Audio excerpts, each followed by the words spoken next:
Hey, good morning everyone. Hope you're doing well. Nathan Schwartz from Aussie Green Thumb, and just going to do a little garden update. Been quite busy over the weekend in the garden, a few little projects on. First things first, we've got some swagger. We've got these wide brim hats, 61 centimeters, UPF 50 plus. The cotton, they breathe well. I've been wearing this one all weekend. I even wore it out hiking a few days, and a couple of hikes were windy, and it's got a little clip if you want to put it around. I first wore it, it's a little bit shallow. I thought it felt a bit weird. Then I wore it in the garden. It is fantastic. When you bend over, you can still have full vision, does get in your eyes, stays nice and upright. Yeah, I found this really good. And we've also got some caps. So these are both for sale on our store. The link will be down below if you want to check it out. So Aussie Green Thumb, as you guys know, I like to wear my hats backwards. So yeah, it is a nice, comfortable, good for gardening. I'm just gonna put this one back on just because it's so comfortable. I haven't done a garden update. I don't know if you guys can hear the cicadas, but they are deafening. Like, my ears are ringing at the moment. I haven't been able to come outside without earmuffs or earplugs in. When we bring our son out, he's got to have his earmuffs on every time, and it's been quite the ordeal. Just one thing after another up here. So we've gone from cold to wind to cicadas. So at least we've got good weather, but yeah, just waiting until we can actually enjoy outside without something happening. So hopefully that time will come at some point. Here's a vertigrow. We've got a few seeds planted. Some mizuna, some beans, some cucumbers. Everything up top, the dill, parsley, going well. Planted some rocket last week. Like, these seeds are 1 week old. I just love rocket. It's like just the best thing to grow. And they grow like so fast in here. Same as the Mr. Stacky. Like, these are 1 week old. Like, oh, maybe a week and a half. I think I'm planting during the week, not on the weekend. Yeah, so it's going well. Got the coriander down the bottom and a few other seeds. One thing when you grow and you put seeds in, always label. Like, I just label on a bit of bark. We've got some plant tags I put in, washes off quite easy, but I find the bits of bark work quite well. So yeah, we've just got heaps of rocket coming up. Our thyme is just smashing it. We gave away a lot of dill yesterday, a lot of oregano, a lot of thyme. We had a fair bit of French tarragon at lunch. Like, these are going so well out here. We're growing inside as well, and the leaves are this size, real small. Out here, like, the leaves are big, the stalks are thick. It's just, yeah, it's just loving it. But yeah, we did cut a fair bit off. Beautiful. Just good bread, bit of butter, bit of tarragon. The mint from the wet weather last week has got powdery mildew again, so I'll cut this right off at the bottom. I'll take out some of the coca coir on top, and I'll put coir over the top and just clean this up. Just because, yeah, it has some wet weather, it stayed wet, and because we had the gardens up against the wall because of the wind, it just got mildew again, which is a shame. But we've got the chives all gone to flower. These are beautiful. You can eat the flowers, you can eat the chives. And it's like, what, 2 months ago, maybe 3 months ago, and we cut back right at the base, same as the mint, and they're just loving life. So the air garden, I brought out a heap of cos lettuce seeds. Then we had a windy day. We had a day of like tops of 7, and we had I think a 2-degree night, and we lost a few cos. There's another one there, but yeah, the wind just like snapped them all, which is a shame. I'm gonna put a net over all these. So here's a little thing. See all these little yellow ovals? They there are eggs from a cabbage moth, the white cabbage moths, and so they will come out into a green caterpillar and absolutely ravage our plants. So if we look here on this one, we've got some small bite holes. So on the back here, if we do it, we've got a different type of moth, a smaller one, and that there are little caterpillars. So these ones they eat a lot less, but the big green ones will just smash these so quickly. So yeah, all of these have little caterpillars, so we'll get a net on these. These are easy to get rid of. The eggs, you just can wipe them off with your fingers or use a high pressure hose, but it depends on your plants if they can handle it. The endive has kicked on. One thing about endive, which I'm not enjoying, here and down the bottom, it's just a harbour for pests. We've got thrips in here, there's aphids. Whenever we cut it off and eat it, we have to wash it. I don't wash anything else. I just cut it off, take it in and chop it up, because I know there's nothing on anything else. There's no other pests in here except on the endives. So it's a bit of a shame, but yeah, you can see the air garden at the moment is quite empty. So hopefully when I do my video next week, the seedlings inside will be out here and kicking on. Trying to figure out what that cosmos is. Oh, so there's one back in there. That's doing well. But yeah, so yeah, we've got heaps of cos growing because everyone loves a bit of salad. It's got a few chili seeds planted down the bottom here. Some Mizuna, some purple Mizuna here. It's a Japanese mustard leaf. The small leaves were eating the small ones from here because it started going to seed already, which is quite disappointing. And wasn't much flavour, but the bigger leaves, when they get about this size, were quite delicious. A bit of flavour, not too strong like normal mustard leaves, but quite nice and quite mellow. They're good flavour.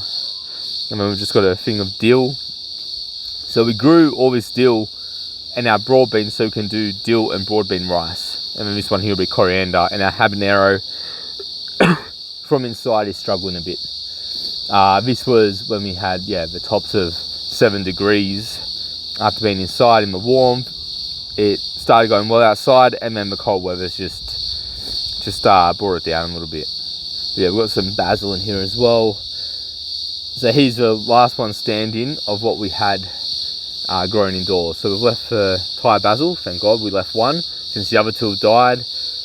The basil's died and the habanero is not looking good. Yeah, there's just the seedlings in the windowsill.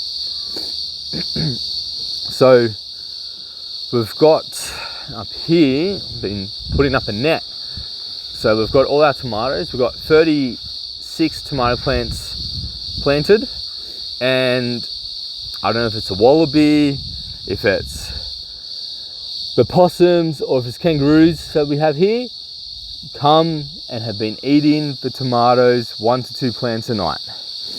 So yeah, like this whole row at the back, they were same as that size all the way down here, and now you can't even see them. So yeah, we're going to put this net up, work in progress.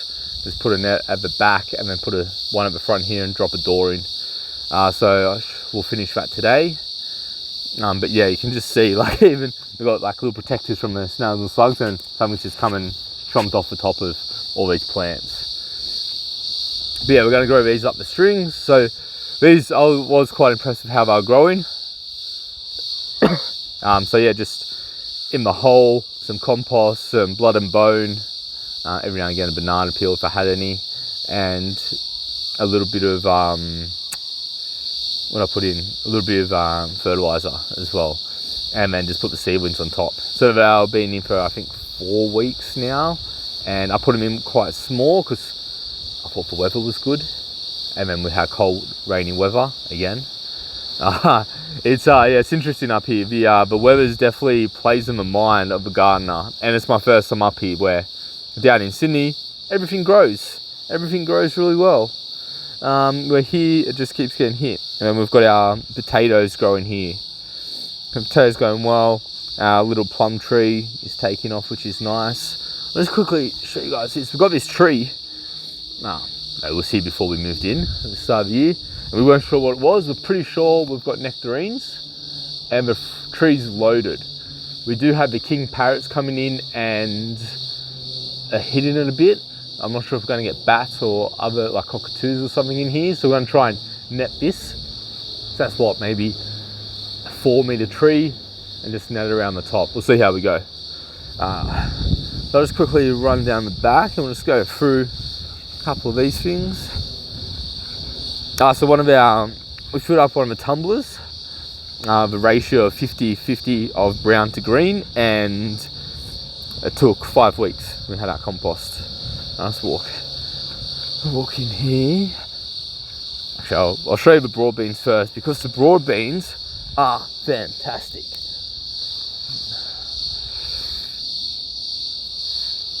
So here we are. So we've got broad beans everywhere. I thought, because we had a heap of flowers falling off, we're gonna miss out. So I have been topping the broad beans. I've left some not topped. So this one's been topped, heaps of beans. This one hasn't been topped, only 2 beans. This one down here's been topped, and like, look at these guys.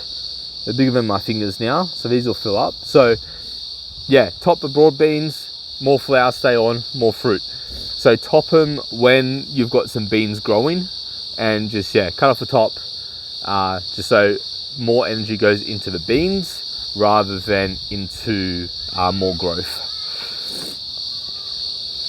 And then, yeah, we put out all the snow peas. We've got beans planted. So there's not much happening in here at the moment, just shallots. And we've been eating heaps of rainbow chard. And we just got the kales going to seed, so we'll just get some seeds from them.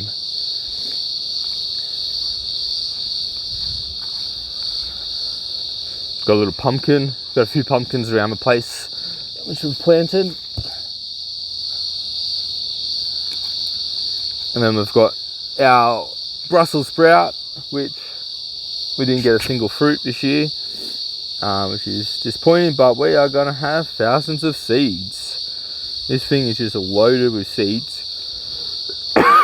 Excuse me. Yeah, so I'm actually quite surprised with how long these seed pods are becoming. So yeah, we'll just leave them in here. Every now and again I'll open up, let some bees in, and then I'll like help them get out. Yeah, so we've got carrots, which we're going for carrot tops. Doing well. The kohlrabi, doing nothing. Never bulbed. So we'll just eat the leaves. And we've just got a few little peppers. Not spicy ones, just little ones to grow for salad. And here we've got some eggplants. We did have some cucumbers, but the slugs ate them pretty much straight away first night. But yeah, the spinach is going well. We've got one broccoli left coming up. And the sorrel, we gave heaps of this away yesterday. You can see, and we had a big lunch with it, with the in-laws over. And yeah, the endive going well. So I've just been cutting it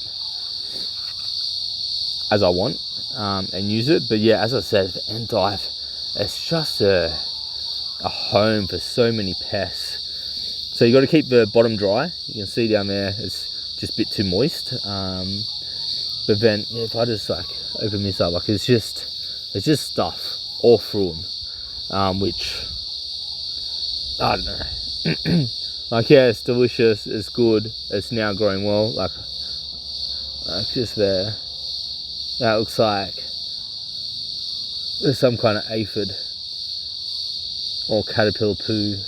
I don't know. It's actually, we took these in, and then we just have these little black bugs running all over our kitchen. So I don't know. They're growing well, but I won't grow them again. And then we've got our radishes gone to flower. I saw online from who was it, like Rural Sprout, and they're just like a clickbait gardening website, and they're like, yeah, let your radishes go to seed and you'll get these little radish pods. They're delicious and stuff. So I've left a few of these go. I needed more seeds anyway, and they're literally just going to flower and then going to seed. There's no little delicious pod or anything coming up. But yeah, they're definitely, like, I wouldn't eat any of these radishes this big. You want them when they're smaller. They're sweeter, they're not as dry inside, but yeah, they're growing, they look like little beetroots. So yeah, hopefully our other seeds will pop up soon, but that's it. That's the garden update. So I'll try and get back on the weekly now that the cicadas have actually They're quite noisy, but they're a lot quieter than they have been. So hopefully they're only around for another couple of weeks. I do enjoy it, but it can be quite intense. Okay, any questions? Any tips you have on the nectarine tree for me? I don't know fruit trees. I haven't asked the team yet about it. But yeah, any growing tips about the netting or what'll eat it up in the top of the mountains? Yeah, just let me know. All right, cheers guys.